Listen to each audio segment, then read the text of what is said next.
District Kargil on the theme Social Welfare Schemes and Funding. This workshop is organized by Minister under the guidance of District Social Welfare Officer Mr. Awa Jamal.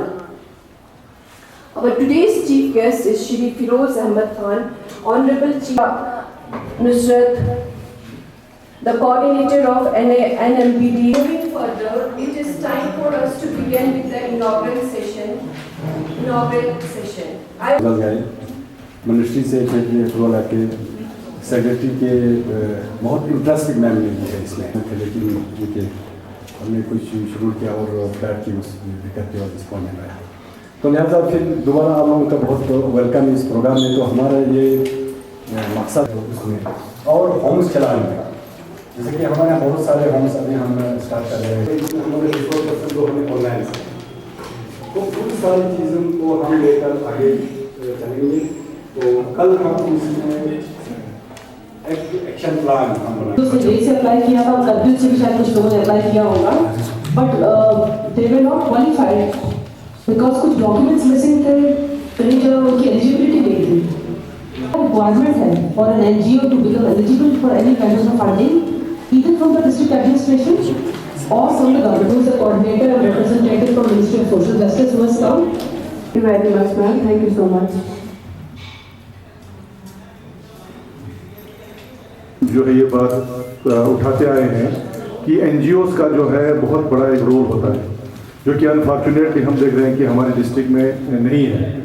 तो इसलिए बेशक छोटे पैमाने पे कुछ लोग काम कर रहे हैं यहाँ पे, लेकिन एनजीओज का पूरा कंसेप्ट क्या है, एनजीओज का रोल क्या है उसकी। और अभी आजकल के दौर में अगर आप देखें कि जो हमारे एजुकेटेड यूथ्स, जो अनएम्प्लॉयड यूथ्स हैं, जो गवर्नमेंट जॉब के पीछे इंतज़ार कर रहे हैं, अगर वो नहीं मिलेगा और सोसाइटी के लिए काम भी कर सकते हैं, जो कि हम लोग देख रहे हैं। इतने सारे स्कीम्स गवर्नमेंट के भी हैं और गवर्नमेंट के अलावा भी इतने फंडिंग एजेंसीज हैं, आज आपके कॉर्पोरेट हाउसेस हैं, जैसे आपका बड़े बड़े जो एनजीओस, जो रजिस्टर्ड एनजीओस हैं, क्योंकि रजिस्ट्रेशन हर कोई करता है। रजिस्ट्रेशन करने के बाद फिर फर्दर क्या करना है उसके बारे में बहुत कम जानकारी है हमारे यहाँ। तो इसलिए हम चाहेंगे कि आज के इस वर्कशॉप से, और मैं रिक्वेस्ट भी करना चाहूँगा मैम से कि सिर्फ यही वर्कशॉप नहीं बल्कि इसके बाद और भी वर्कशॉप्स ऑर्गेनाइज हो और उसके अलावा एक्सपोजर विजिट भी हो हमारे। अगर मैं कहूँगा, एक तो हमारा सबसे पुराना है करगिल डेवलपमेंट प्रोजेक्ट जो है आपका, जिसको सेव द चिल्ड्रन फंड ने सेट किया।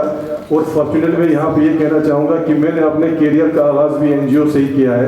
सेव द चिल्ड्रन फंड में मैं कम से कम 5 साल काम किया, उसके बाद हमने केडीपी को, करगिल डेवलपमेंट प्रोजेक्ट को एस्टेब्लिश किया। तो इसी तरह से आपका एनजीओ में बहुत सारे, मुझे लगता है यहाँ पे हमारे सकते हो, वो मेरे ख्याल में हमारे करगिल में सिर्फ 2 या 3 एनजीओ के पास है। बहुत से एनजीओ को इसके बारे में मालूम ही नहीं होगा।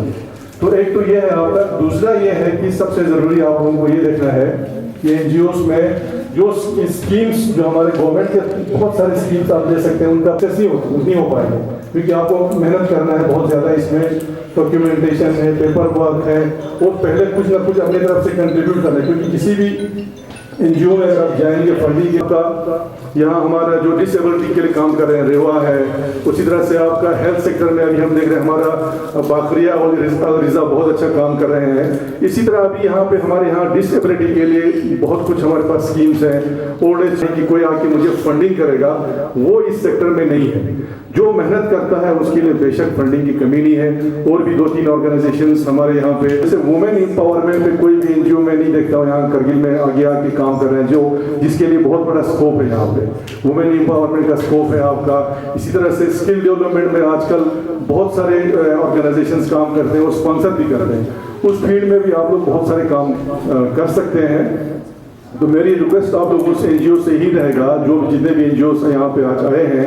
आज बेसिक ये हमारा फर्स्ट वर्कशॉप है, तो इसमें आप लोगों को एक बेसिक चीज़ पता चल जाएगा कि हमें अगर वाकई है एनजीओ बन के अगर काम करना है किसी भी, और अपना एक स्पेसिफिक आपका फील्ड आपको चुनना पड़ेगा। ये नहीं कि मैं हर फील्ड में काम करूँ। किसी हर एनजीओ का अपने बायलॉज आपका बना होगा, उस बायलॉज के हिसाब से किस किस फील्ड में हमें काम करना है, उसी फील्ड में आप लोगों को काम करना पड़ेगा। तो कैसे बनाना है, प्रोजेक्ट्स कैसे, डॉक्यूमेंटेशन सबमिट कैसे करना है, मिनिस्ट्री को सबमिट कैसे करना है। जैसे अभी मैम ने कहा कि करगिल से कोई भी एनजीओ ने क्वालिफाई नहीं किया, इसका मतलब या तो हमारे यहाँ से प्रोजेक्ट गया नहीं, अगर गया है तो उनको पता नहीं होगा कि उसके फॉर्मेलिटीज क्या है। तो इसलिए इसी 2-1 दिन में आपको मालूम हो जाएगा कि हमें डॉक्यूमेंटेशन, बेसिक डॉक्यूमेंटेशन, एक तो आपको अपने लिए एक जॉब सेटिस्फेक्शन भी मिलता है कि मैं सोसाइटी के लिए काम कर रहा हूँ।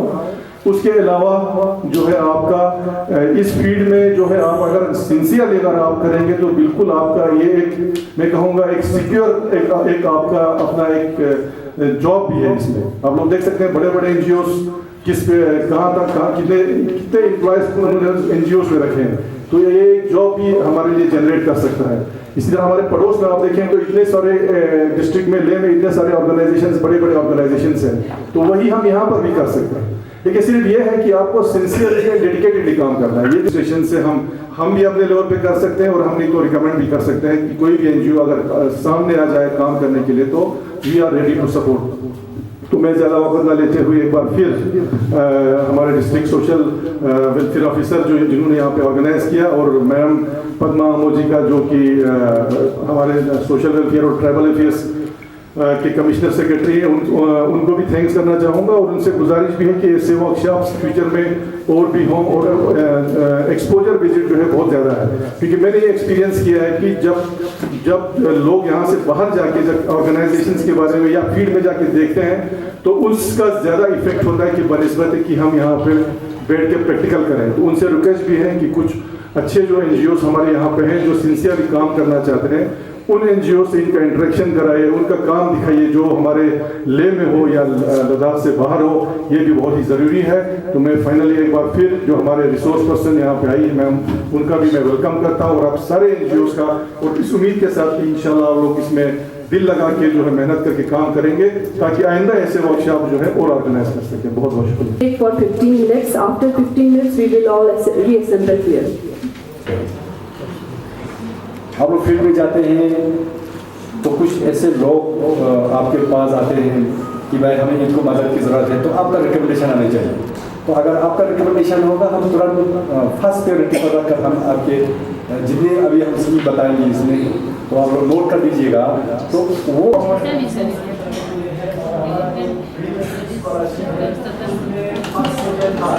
अच्छा प्रूफ ऑफ रेजिडेंस होना चाहिए, डिटेल होना चाहिए, और डॉक्यूमेंट्री प्रूफ उसमें ऐसा है कि सरपंच का ये होना चाहिए, कोई ऑफिसर का होगा, ये आमदनी सर्टिफिकेट एफिडेविट दिया जाता है।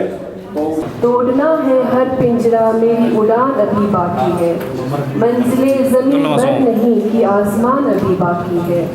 लहरों का थमना नहीं समंदर की बेबसी, लहरों का थमना नहीं समंदर की बेबसी, बाहर खामोशी ही सही, भीतर कहीं तूफान अभी बाकी है।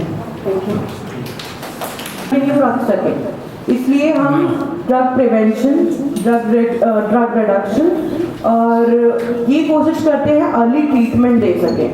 तो इसलिए भारत सरकार ने, the government of India, ministry of social justice and empowerment, 2 तरीके से हम उसको समझ सकते हैं, खरीद और फरोख्त। जैसे कि एक होता है सप्लाई साइड जहाँ से ड्रग आ रही है, एक होता है डिमांड साइड कि वो क्यों आ रही है। तो ministry of social justice is more concern about the demand side, demand reduction पर हम काम करते हैं। वो क्यों करते हैं? क्योंकि हमारा ये टॉपिक मुझे मिला हुआ है, इट्स क्वाइट बोरिंग अगर सिर्फ मैं ही बोलूँगी तो।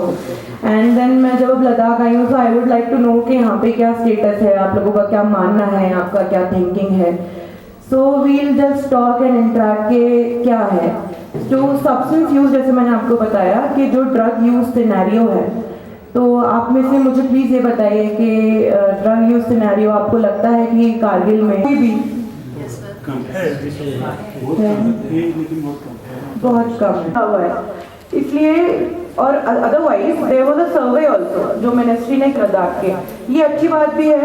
अच्छी बात इसलिए है कि अब हमें पता है कि ये इतने नंबर्स हैं। प्रोग्राम होगा, वर्कशॉप होगा, तो इसका मकसद हमारे जो कारगिल में जितने भी एनजीओस हैं वो लोग किस फील्ड में काम करते हैं और इनका क्या एम से, एक तो वो हमें पता करना है कि किस फील्ड में काम करते हैं। और दूसरा मकसद ये है कि हमारे कारगिल से जितने भी एन अभी तक हमारे पास 68 का नंबर आया है, तो उसमें से कोई आगे जाकर काम नहीं हो रहा है और इनका मतलब फंडिंग के लिए कहीं अप्लाई नहीं हो रहा है।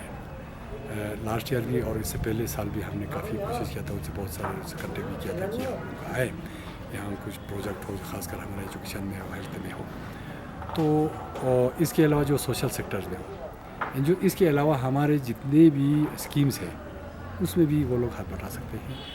तो लेकिन आगे नहीं आ रहा था एन जी ओज़, लिहाजा सेक्रेटरी मैम और डायरेक्टर सबका बड़ा ज़ोर था कि कोई प्रोग्राम करें। तो इसमें हमने यह सजेस्ट किया था कि वर्कशॉप ये रखें कि अवेयरनेस तो हर जगह हम करते आ रहे हैं, तो इन्हीं को इन्वॉल्व करके कि हम इन बात को आगे ले जाएं। तो लिहाजा आज का पूरा दिन और कल का आधा दिन होगा हम वर्कशॉप। तो इसमें हम ये बताने जा रहे हैं कि भाई travel, social welfare, disability department है और जो एम्पावरमेंट जितने भी इसमें स्कीम्स है उनके बारे में बताएंगे और वो लोग किस किस फील्ड में काम कर सकते हैं वो भी हम बताएंगे। अभी अब हम सोशल वेलफेयर के स्कीम्स के बारे में हम इनको अभी देखा है कि भाई किस किस स्कीम में कौन कौन से लोगों को हम यहाँ पे बेनिफिट देने जा रहे हैं, उसमें भी वो लोग हाथ बटा सकते हैं। इसके अलावा बहुत सारे होम्स हम अभी बनाने जा रहे हैं। हमारे जैसे ओल्ड एज होम होगा, बाकी जो गर्ल्स स्टोर होगा, ट्रैवल होगा, बाकी ऑब्जर्वेशन होगा, शेल्टर होगा, ओपन शेल्टर होगी, तो उनमें भी ये लोग काम कर सकते हैं। इसके अलावा फिज़िकली हैंडीकेप्ड में खासकर हमारे इसमें बहुत कम करने की ज़रूरत है, क्योंकि कारगिल में अभी हमारा डाटा बहुत आया है, 2600 से ज़्यादा अभी तक हमें डाटा है। तो इसमें हमें काम करना पड़ेगा फिज़िकली हैंडीकेप्ड लोगों के लिए, इनके लिए स्कूल या एजुकेशन पर काम करना पड़ेगा, बाकी असिस्टिव आइटम्स क्या है वो देना पड़ेगा, फिर इसके अलावा इनके होम्स के लिए भी करना पड़ेगा।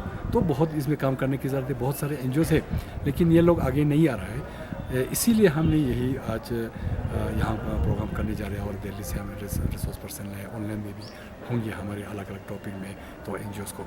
तो मकसद ये है कि एनजीओज़ को जो है सेंसिटाइज़ करके इनको आगे बढ़ाए और सोशल और ट्रैवल वेलफेयर डिपार्टमेंट, इसके अलावा अदर जो डिपार्टमेंट्स हैं हमारे सिस्टर डिपार्टमेंट, इनके क्या स्कीम्स हैं और क्या क्या हम मदद करा सकते हैं इनको, तो इसीलिए ये वर्कशॉप यहाँ मुनक़िद किया गया है। चंद किया है बैलेंस वगैरह बना के इसमें सारे सोशल सेक्टर से कि उन्होंने इनके बैलेंस में है, लेकिन आगे काम पहले जब स्टेट था उस वक्त भी काम किया नहीं है।